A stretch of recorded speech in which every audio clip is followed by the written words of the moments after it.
the most welcome change as a result from this project has been the fact that people in the wider academic community are now recognising that the Quality Assurance Agency are taking education for sustainability seriously. Because previously there was no real drive in the sector other than the interested academics. My work in the Higher Education Academy, which has been supported by QAH, has always been supported by HEFCE as well, and many of the higher level interest groups has always been very proactive in pushing this agenda, in trying to make sure that people have got some sort of mechanism for finding out some of the resources.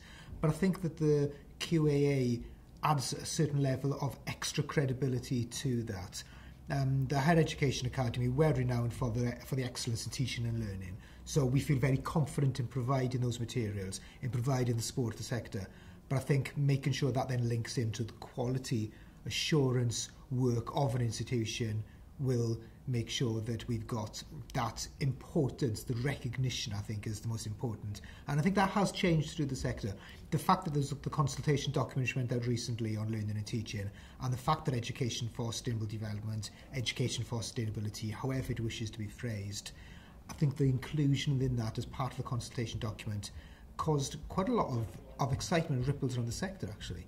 So that was very encouraging to see. Within the pilot institutions, there's definite indications of change. I think that's all been very, very encouraging indeed. There's evidence that some pilot institutions have managed to get more in the way of curriculum development, but importantly within the learning and teaching strategies of the institutions, the recognition that quality and education for sustainability work together means that it is being taken at the Pro-Vice-Chancellor, the Vice-Chancellor level. So there's evidence of change from a leadership perspective.